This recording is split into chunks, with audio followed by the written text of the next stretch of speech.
fiction, science fiction, horror, fantasy, crime, LGBT, thriller. You have now entered the House of Mystery with your hosts, Eric Shapiro, David North Martino, John Copenhaver, and Al Warren. Heard on KCAA 106.5 FM Los Angeles, 102.3 FM Riverside, and 105.0 AM Palm Springs. So, Daniel M. Jaffe, thank you for being here. My pleasure, Al. Thanks for having me. Wow. So where did this come from for you to start writing? I understand it was a little later in your life. You didn't start out as a writer as a kid and work your way through. You kind of went to it after a different career. You're right in terms of the formality of writing. I started off professionally as a corporate securities lawyer, and I did that work for a number of years. And it was fine. I mean, I liked the people I was working with and all that stuff, but the profession itself wasn't satisfying me. And I actually had always written, even as a child. I loved writing, but I never thought of it as something to become a mainstay. So it was always just one of those things I did when I had a little extra time. But the more dissatisfied I became with lawyering, the more I started asking myself, what is it I really want to do? And writing just kept coming up. So I made a bargain with myself while I was lawyering, which was, if I could, while lawyering, write a novel, complete a draft, and want to write more, then I would quit. So I spent 2 years, nights and weekends, writing a novel, which, of course, being my first was terrible, and it's in a drawer somewhere, which is where it belongs. But I was able to do that. I was able to get a draft done. And to think, I love the process. I just want to do more. So at that point, I had been saving up for years, knowing that this day might come, and so I gave my notice. And I kept my license as a lawyer, up for 10 years after I left my job, just in case I needed to return to that profession. But I didn't, and then I started publishing short stories, and then I reached a point where I felt, I don't know how to take my writing farther. So then I went for a Master's of Fine Arts program, and that just opened up my writing completely. And then I started teaching writing in addition to writing, and so that's been my life ever since. And no regrets. Well, that's good. Now your books in general, they're memoirs, sort of, but they're also fiction. How do you combine the two? Well, you're right. There's a lot of it. Sometimes the posture I take is a fictionalized character contemplating his own life. So it feels like memoir, but it is fiction. But through a lot of the work, I do take aspects of my own life and put them on the page. And we can look, different books are different. So like my first published novel, which was called The Limits of Pleasure, was about a 40-ish gay Jewish man who was not really at all like me. Rather, he was the me I was both afraid of becoming and who I secretly wanted to become. And what I mean by that is I grew up in a very observant Jewish household, and although I'm not observant anymore, I'm still a sort of quietish kind of person. But this character of mine was outgoing in an obnoxious way, and incredibly promiscuous and blasphemous. And so basically, saying and doing all the things that in life I would be like embarrassed or ashamed to say and do. But part of me would love to act out that way, but things we can write, we can't always do. So he was kind of my alter ego, and I had great fun with that character. So that was that one. I later on wrote a collection of short stories. Basically, it's short stories that I had written over many years on gay and Jewish themes with different characters that I compiled.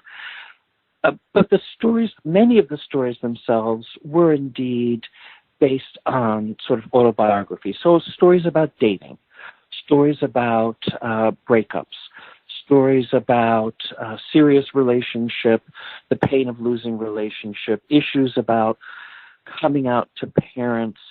That collection was called Jewish Gentle and Other Stories. And like, I'll give you an example. One story from that collection called Kaddish was a story that never actually happened to me, but something I was always afraid of happening. It was about a young man who comes out to his Orthodox parents, who then reject him and treat him as dead and hold a funeral. And this character attends his own funeral, the funeral that his parents have for him. And that was something that always worried me before I came out to my parents, was that I would somehow be shunned or treated as dead, because I'm in my early 60s now, so we're talking, more than 40 years ago, that was not uncommon among the really observant, and so forth. So those are the first two books, and then there was another book, The Genealogy of Understanding, which I would say was more reflective of me, in that it was a main character, an adult gay Jewish man who was trying to see if he could analyze Torah, the Hebrew Bible, in a way that would show that the Torah is actually adaptable and flexible, so that if one finds rules that don't feel comfortable, like the prohibition against homosexuality, one can use it as a starting point to figure out a way to analyze tradition and theology rather than as an immutable rule. So it's a series of stories about a community, a fictional community, but many of the community members actually reflect community members of my upbringing. And indeed, half the book was about stories about my own upbringing and my family and my parents and my mother developing dementia and my father having to cope with that, as well as coping with a gay son. And those stories were so autobiographical that when one of my mother's oldest friends started reading it, and this is a friend my mother had since childhood, so she knew my parents from youth, she told me she couldn't read it. It was too painful because it was so real. So I love that kind of reaction, meaning I'd succeeded in capturing something. Although I'm sorry she didn't finish reading it. And then my most recently published novel, called Yeled Tov, which in Hebrew means good boy, is indeed a very autobiographical story of my teenage years, when I was terrified of being gay because I felt I can't be gay and a good Jewish boy at the same time. And Yeled Tov really captured my struggle. And when some high school and college friends of mine read it, their reactions were, well, we recognize it all. Of course, certain things changed, to make a good novel. But it was very autobiographical. But then we come to my forthcoming book, is completely different. This is a collection of short stories called Foreign Affairs, and it's coming out from a wonderful, wonderful press called Rattling Good Yarns Press. I saw that you actually interviewed my publisher, Ian Hensel, not that long ago. Yeah. And Ian was a delight to work with. What this is a collection of stories of men, some gay, some bi, some trans, some straight, who travel. It is based on my own travels in that I only write about places where I've been, but the characters are fictionalized and made up, and there's a lot of magical realism. The characters experience romance or dating or sex or loss and so forth, but each story is really tied to a place. So just to give you one example, there's a story that takes place in Prague where a gay Jewish young man goes and he has weird experiences, and over time he realizes he's been encountering a Holocaust surviving ghost. So that's nothing that ever happened to me. I'm happy to say. But it was really just sort of imagination. So the new book coming out in the fall, Foreign Affairs, is sort of a departure, in that way from my other work. Yeah. Right. So, when you say the characters are fictional, so are they completely created out of the blue? Are they people that you've run across, some that you know? Is it where do you get that character from? It does vary. It really does vary. So, for example, in Foreign Affairs, there's a story that takes place in the city of Coimbra, Portugal. And that story, my husband, Leo, and I went to Coimbra, and we visited a friend of ours. Actually, one of my closest friends. She's a writer. Her name is Eve Lecters. And Eve and I studied for our MFAs together in the 90s. And Eve moved there to sort of fashion herself anew. So that was an idea I wanted to capture. But instead of having a story about Eve or a woman based on Eve, I thought about, Coimbra was such a fascinating place that combined the old and the new, and we spent an afternoon in a cafe that had once been part of a church.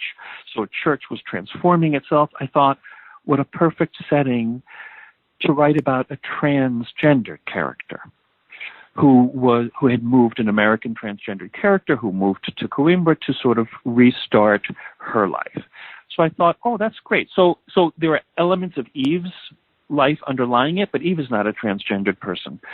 So you see, I sort of started with somebody real, but then really changed it, and transformed. In some of my stories with parents, for example, a lot of the stories will indeed be based on my parents. In Yeled Tov, the novel, the autobiographical novel about coming out as a teenager, those parents are very much echoing my own. In some of the stories, I have characters who are rabbis. Those will be composites of rabbis I've known, some more open-minded and some more closed-minded. But I have to tell you, what's so interesting about the process of writing characters who are either based on real people or sort of variations of real people is that writing them has really helped me learn about myself and surprise myself. And I'll give you an example. In the novel and stories, The Genealogy of Understanding, which is the one where the main character is trying to really explore Torah, I have a story where the main character, a gay Jewish young man, goes to his rabbi, the rabbi of his childhood, his congregational rabbi, and asks the rabbi to perform a commitment ceremony for this young man and his boyfriend. And the rabbi refuses. Well, the refusal part is what I would have anticipated had I actually gone to my congregational rabbi of my childhood and asked. He would have refused. Okay. But, as you know, when we write fiction, in order to do justice to our characters, we really have to get inside their minds and hearts and try to understand their perspectives. So in writing the confrontation between this gay young man and his rabbi, I have the gay young man angrily saying to the rabbi, just because the old rules say that you can't marry us, Rabbi, you don't have to listen to those old rules. Can't you think for yourself? Don't you have free will? And as I was writing, what came out of the rabbi's mouth was, obedience is also a choice and an expression of free will, which was a thought I had never had before. And all of a sudden I had new respect for my fictional rabbi as well as the rabbi of my childhood, and any observant person who does make the choice, yes, I want to follow old rules. And no, I don't want to change. I don't personally myself agree with that perspective, but I have to respect it. And so the process of writing gave me new respect. And similarly, when I would write stories of confrontation between a young gay Jewish man and his observant father, because that was my situation, and my father and I indeed did have conflicts in terms of conversations and arguments and so forth after I came out. But writing from the father's perspective and really getting into the mindset of a father who had hopes and dreams for his son, who sees those hopes and dreams dashed, who thinks his son has taken up ways that are problematic or dangerous or even against religious values, then the father feels a great deal of guilt for thinking, did I do something wrong? Did I not raise my son properly? And in writing those fathers in these stories, it really helped me better understand my own father. And I have to say, it truly soothed angers I had had toward my father. And our relationship improved tremendously because my anger subsided. And my father made tremendous efforts and came around and actually grew to love the man who's now my husband, Leo. So we worked at it from both directions.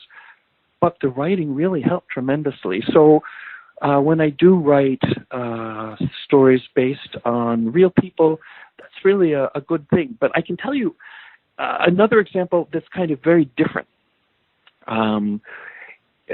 When I was, as an adult, I learned, and having moved away from my family community in New Jersey, I lived in Boston for many years, and now I live in California.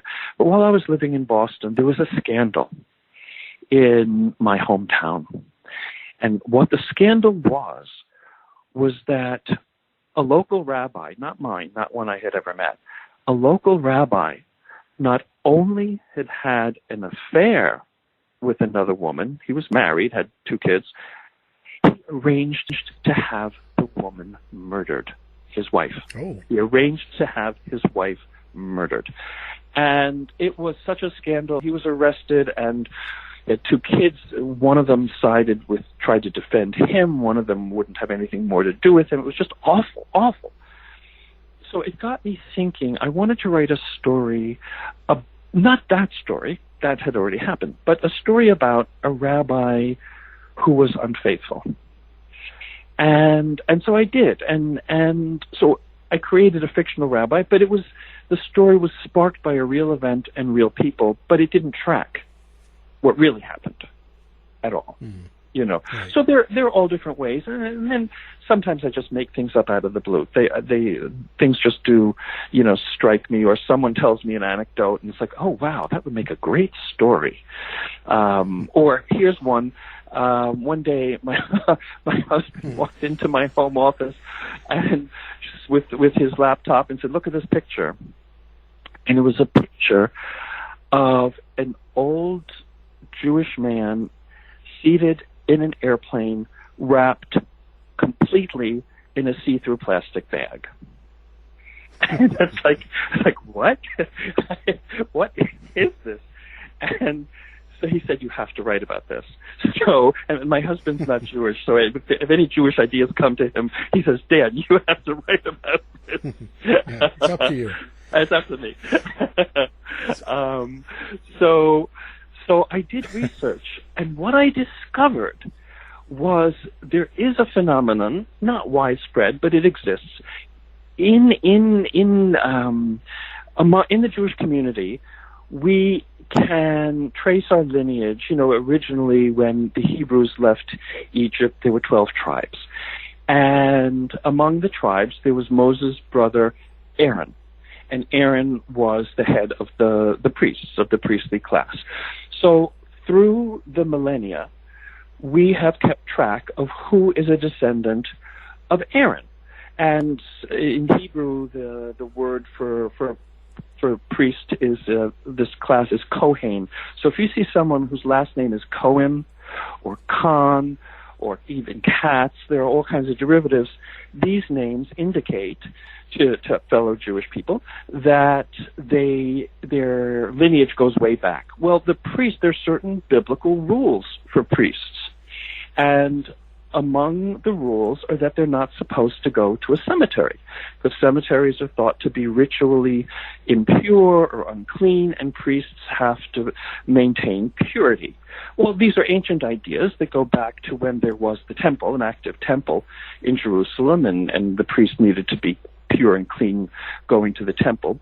But those ideas have continued through the ages, and so for many who are observant and of the priestly class, they will follow these rules. Well, there are some people who take it to such an extreme that they think, oh, well, if I'm in an airplane, the airplane might be flying over a cemetery, so I have to shield myself from that. So they wrap themselves up, which is ludicrous, because even if you accept the premise, it's like, well, isn't the hull of an airplane sufficient shielding as opposed to a plastic bag inside the airplane? But okay, that's their belief system, and so they do it. So I thought I have to write about this. So I wrote a story about a gay young man who's returning to the United States after having attended a gay pride celebration in Israel, and he finds himself seated next to an old man who during the flight just sort of wraps himself up in a plastic bag. And it gets the two of them talking, and it gets the young man thinking. So this is like one of those stories completely made up. The characters are just completely out of thin air. And I had great fun with it, I have to say. The story is entitled Gift Wrapped. And I enjoy it. I have to say, of course my work expresses my bias. And my bias is that those kinds of rules and practices are a little outdated. But that's my perspective. So a lot of your writing seems, in a way, it's like therapy. It's something that helps you get through certain things, or certainly think about a lot of these topics more deeply than you would if you didn't write. Is this also something you want your readers to get out of your books? Oh, that's an interesting question. I guess I do want to be thought-provoking. That is true.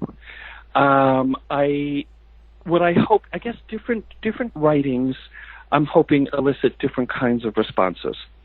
I don't often get emails from unknown readers, but I did get some after my the autobiographical novel Yeled Tov about coming out. And in the novel, the character is late high school and then early college, and it's in early college that he comes to begins to come to terms with himself and to start accepting himself. I got an email from someone I had never met from my college class. And the subject line of the email was, Yeled Tov hit me hard. And the substance of his message to me was, I just finished it. Your novel helped set me free. And I just started to cry. To think that my work could have triggered something that important and profound in somebody else was just like, okay, this is why I've been writing all these years, to be able to help this fellow. And he explained that he, was also gay and Jewish and struggled, and he married women twice, and of course those marriages didn't work. It's like, no, he's not bisexual, he's gay, but he was repressing it and couldn't come to terms with it, and he'd sought other religious affiliations in order to maybe find some solace. But then for him to say that my novel was helping him figure out a way forward, it's like, okay, wow. Yeah, let me do the work. Let me put it down on the page, and then if you could read it and it can show you something, that's fantastic. I love it when people tell me they read something and they start to cry, because I love just touching other people's emotions. I love it equally when they tell me they laugh. They laughed out loud for this, that, and the other. I try to combine humor with other emotions. So I would say my reasons for writing generally are twofold. I do it for myself, as you said. It's very therapeutic, and if I don't write, like for a period of time, I find myself getting kind of antsy, even a little grouchy. I mean, my husband can attest to that. So writing calms and soothes me. But there also, on occasion, there'll be a real reason to write something. One that comes to mind, a story that's in the Genealogy of Understanding, was based on a trip my husband and I made to Argentina. My husband is a professor of literature and theater, and his specialty is the theater of the Hispanic world. So a few years ago, he was invited to participate in a conference in Buenos Aires, where neither of us had ever been. So we figured, okay, this is great. It's, we'll make a vacation out of it in addition to his conference and so forth. Well, when I was in law school, I was very active working for international Jewish human rights causes, working with other law students to do legal research and so forth that we would then send to international organizations to help support human rights. One of the projects that I had worked on was during in the late 70s, early 80s, there was a dictatorship in Argentina, and a lot of young people, if you ever saw or read Kiss of the Spider Woman, the movie, the novels about that, a lot of people would be just arrested for expressing political views or for suspicion. They would be disappeared, meaning they would be picked up. Their family would never see them again, would never hear about them again. What was actually happening is they were tortured and murdered, many of them just drugged and then dropped by helicopter into the river. And that was the end of them. So we had done, as a group in law school, a project where we did some legal analysis and submitted it to international Jewish organizations, including probably one of the most well-known, B'nai B'rith, which was trying to be supportive of the Jewish community in Buenos Aires. Okay, well, I had these documents, so I thought, well, gee, we're going to Buenos Aires. They've been sitting in my garage since the early 1980s. I mean, maybe they'd be of interest to the Jewish community, somebody in Buenos Aires. So I did research, and I found that there was indeed at the Jewish Community Center there an archivist. So I went online and made an appointment with her and so forth and so on. So when I got there, I took these documents and I met with this woman, and she looked them over and she said, we have an organization, Parents of the Jewish Disappeared, parents of those young Jewish men and women who were arrested and never found. She said, would you be interested in meeting with the president of this organization who lost his son so many years ago? And I the idea made me incredibly uncomfortable, but I felt, well, it's one of those, duty kinds of things.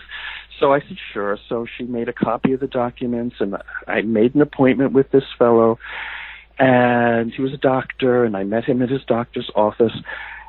And as soon as I walked in, I saw he was kind of antagonistic, which I didn't understand.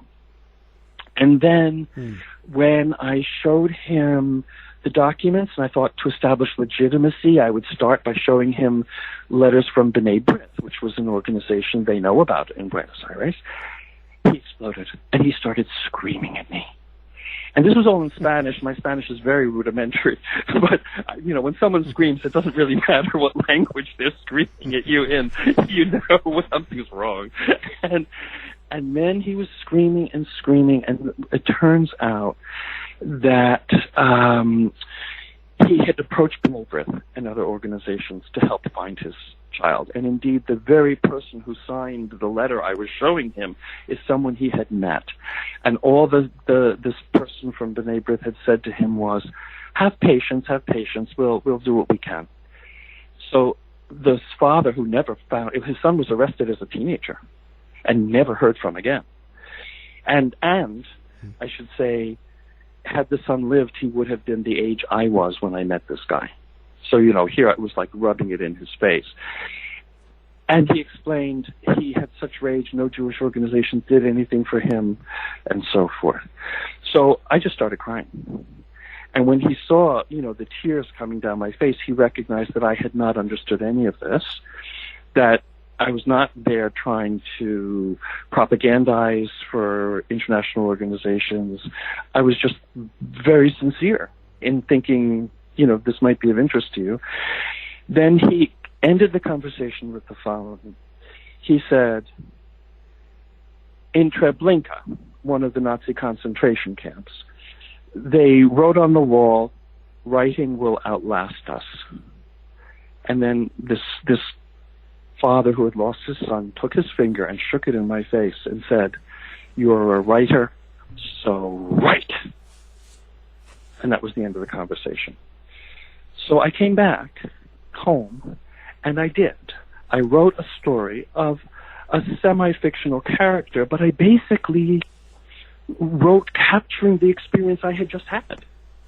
And I entitled the story with the name of his son. And the story was about him and the loss of his son. And so after it was published in a nice anthology, I sent a copy to this archivist in Buenos Aires asking if she would pass it along to the father, this doctor whom I had met. 3 months later, I get an email from this doctor thanking me, saying it had taken him 3 months to translate the story, how grateful he is that I listened to him, I heard him, that I wrote and kept his son's memory alive.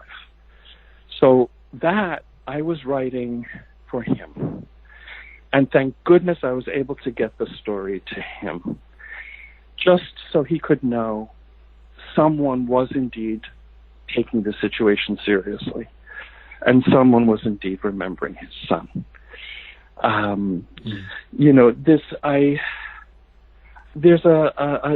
wrote a little essay. Sometimes I write personal essays as well as fiction, although fiction's my main thing.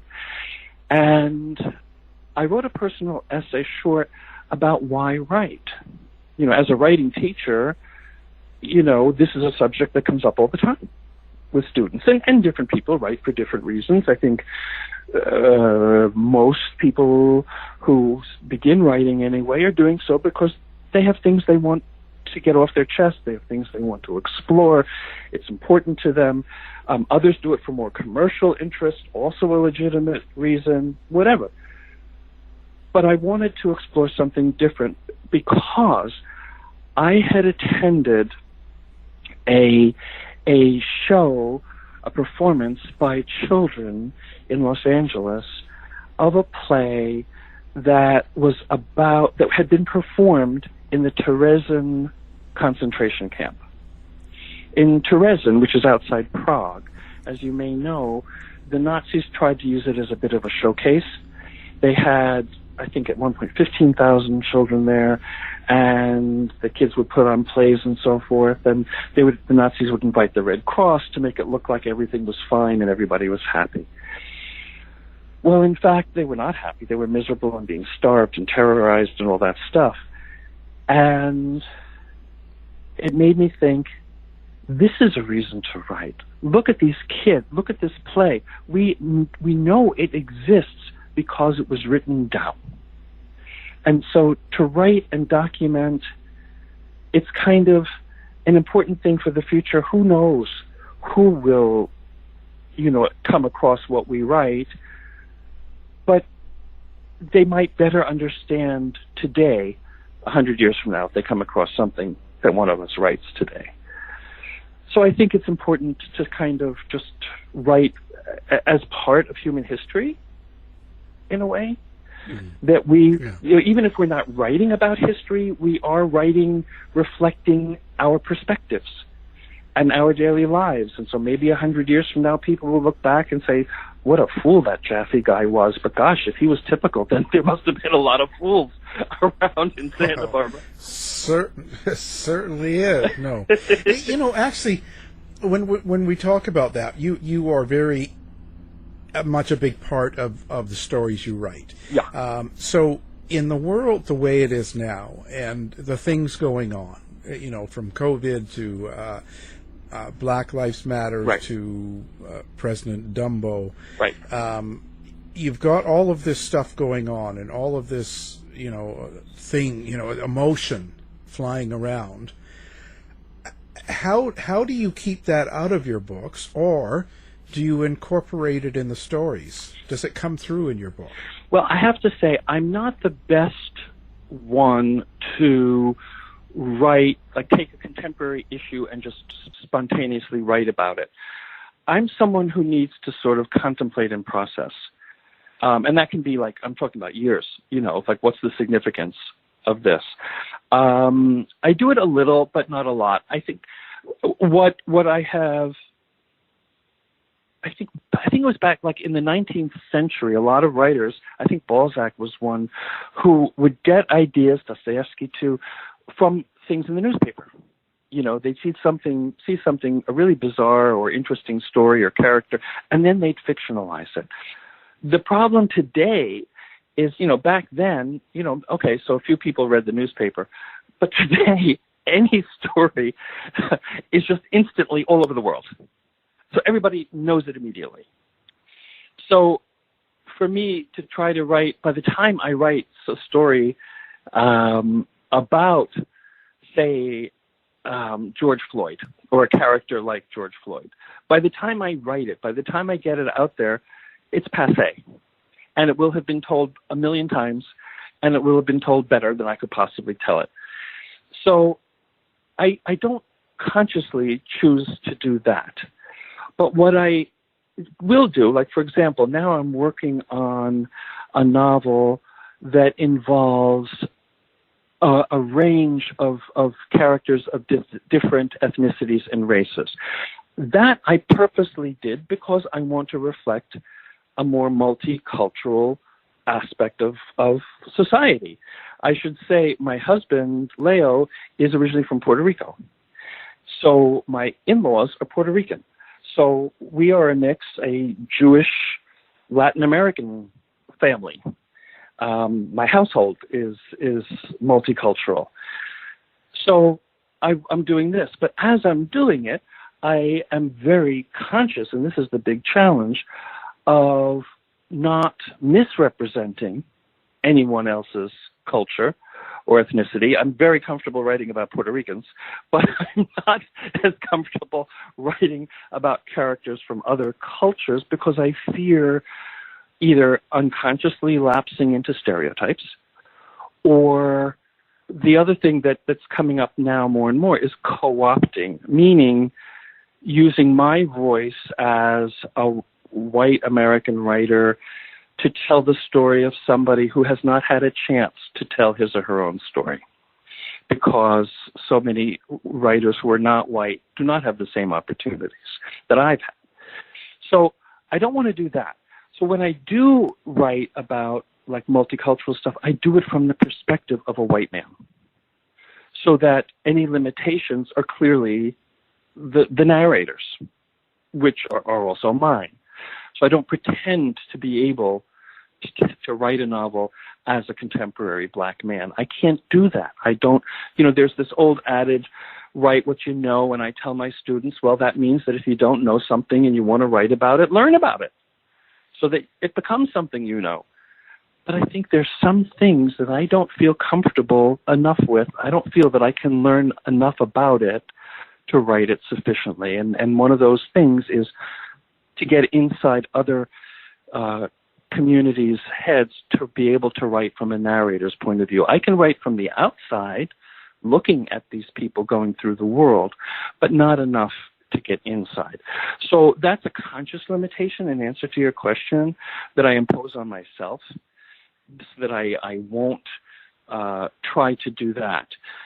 In terms of politics, it might be, the political situation might be background, or I'll do it in a metaphorical way rather than in a direct way. So, for example, in this collection that's coming out in the fall, Foreign Affairs, there's a story which is actually the most controversial story in there.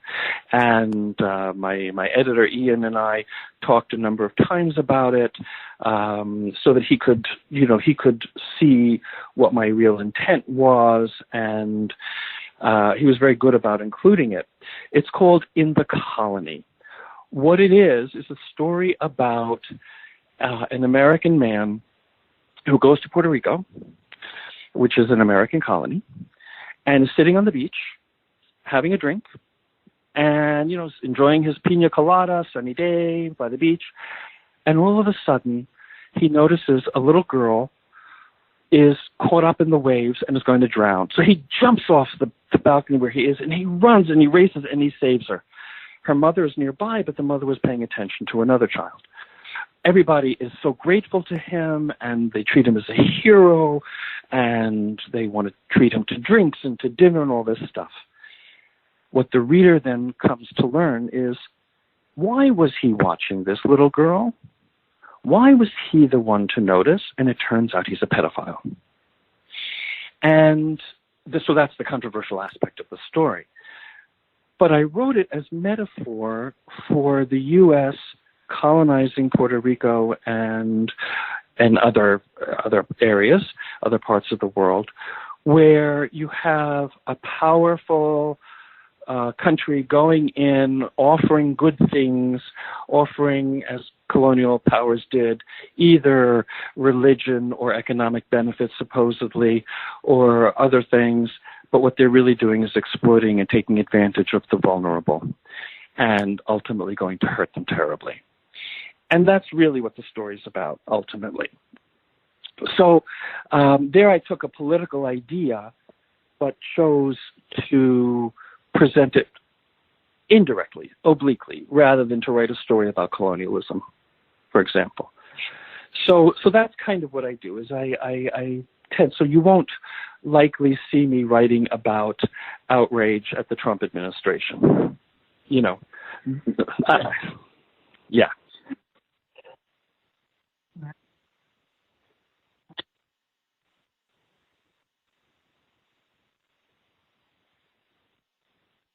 Right.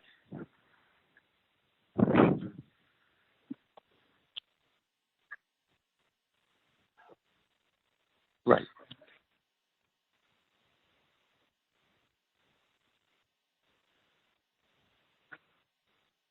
Uh-huh. I don't think it's that I'm looking for them. I think a lot of people who know my work would say I'm quite naturally dark psychologically, not dark in terms of, it's actually hard. It's been hard for me to write a lot about violence, for example. But I've had to push myself to do that because there have been stories that require that. But in terms of like right now, what I'm working on is a novel about a serial killer. So that tells you I've gone through that barrier of not being able to deal with violence. It's fiction, of course, but I do sometimes deal with social issues. For example, I think I mentioned a little earlier that I wanted to write a story about this rabbi who had an affair.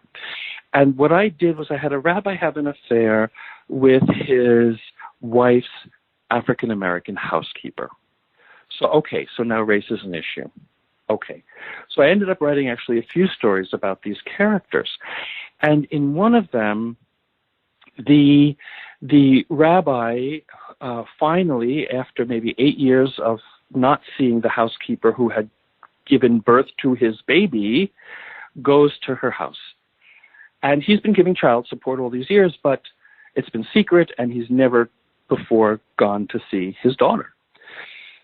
So he's there meeting with the woman, and she says, there is something that has bothered me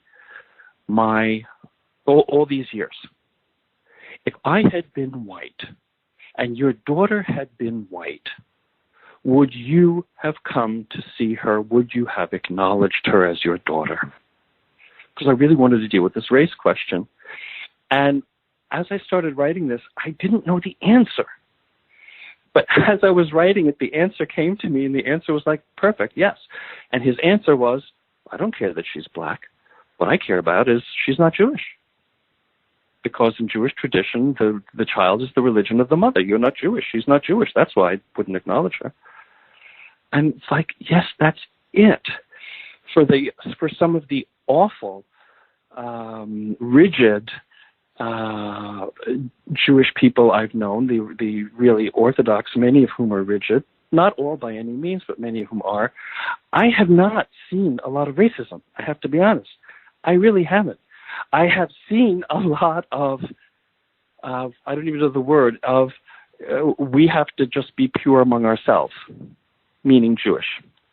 And that the hostility, not hostility, but the sense of not belonging is, if you're not Jewish, you don't belong. Sorry. Nothing we can do about it. That's just the way it is. So when this came out, I felt that was the right way for me to address this particular social issue, a current social issue of racism, that this character wasn't, for the rabbi in my story, it wasn't about racism. It was about a different kind of chauvinism, that's the word, a different kind of chauvinism. So contemporary issues will find their way into my stories that way, indirectly. I don't know what today's events, if they will make their way in, although I have, as I'm working through this new novel with multicultural characters, I certainly have an African-American character, and I'm thinking of having the narrator sort of acknowledge expressly the need to be extra sensitive because of the new awareness of the Black Lives Matter movement and the ways in which Black people have been specifically oppressed here. So that might be, that a character might make an acknowledgement, a reference to current issues. But what has always interested me with writing, and I think will continue, is really the underlying psychological stuff of why people do what they do. For me, the most interesting question is why, more than what it is characters do. I have a friend in Santa Barbara who's a very successful writer of thrillers, and I bemoan the fact with her, she and I meet for coffee, and I bemoan how, my sales aren't so great. Nobody's that interested in psychological stuff. I mean, people like what I write, but it's not as, I said, she tells me the numbers, the thousands and thousands of copies she sells. And it's like, well, I really don't match that with my work. And she says, Dan, you have to write a thriller. She said, I would love to take you to a thriller conference. I'll introduce you to agents and all this stuff. And it's like, well, it's very exciting. So I actually tried. And I studied thrillers, read all the big names. It's not me, at least not yet. Maybe one day before I die, I'll write one. But it's just not how my mind works. That kind of plotting mind. For me, plotting is just sort of how characters behave based on their psyches, but not so much someone out and about and doing things. And even this novel I'm working on now about a serial killer, it's not really a thriller. It's more about trying to understand the characters. So that's kind of a limitation I have, but it's also what I enjoy doing. So I don't know that I would really take on, some of the more dramatic things that we're seeing play out, in the news all the time. And actually, I also find, I really keep, especially the last half year, been very current with everything going on in the news. I find it so overwhelmingly depressing.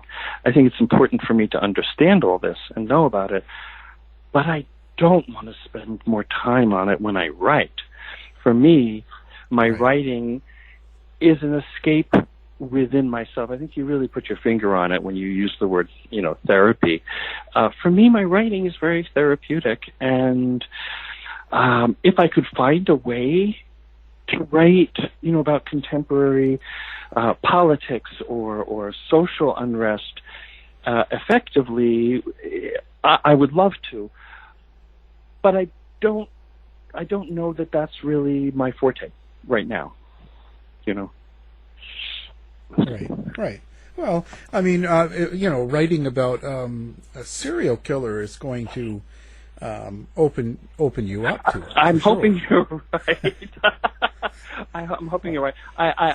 But my approach, even for this, it is a little tongue in cheek, because I don't want to emphasize. Well, I guess that's it. That's really what I have to. It's a little tongue-in-cheek, and I'm playing with it and exploring it.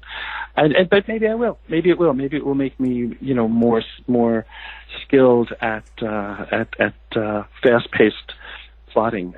I should say that as a reader, I incline toward reading more psychologically oriented fiction myself. But as a movie watcher, my tastes are broader. And I love watching fast-paced stuff. I love action stuff. I love, Harrison Ford and all his Raiders of the Lost Ark kinds of stuff. I love that stuff. I love Liam Neeson as he, goes around saving everybody. I really get into it. So my taste is a little broad that way.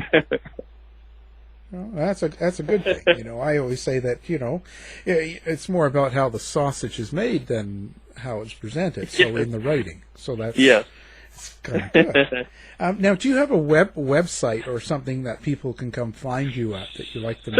Certainly. It's simply danieljaffe.com. And I have information up there about my various books, and should anyone want to contact me, there's a contact tab. They can do that. And there are even a few examples of me reading a few of my things publicly. So people could find me there. Fantastic. Now, we're going to have you on our website as well, so people listening and are on our website can just do one click and find you. Oh, that's great. Thank you so much, Not Al. a problem. Well, thank you. This has been a great conversation. Our guest has been author Daniel M. Jaffe. Thank you for being here. My pleasure, Al. I really enjoyed our conversation. You've been listening to the House of Mystery radio show. To find out more about our guests, hosts, or shows, go to www.houseofmystery.com. Show's over for now. Was it as good for you as it was for me?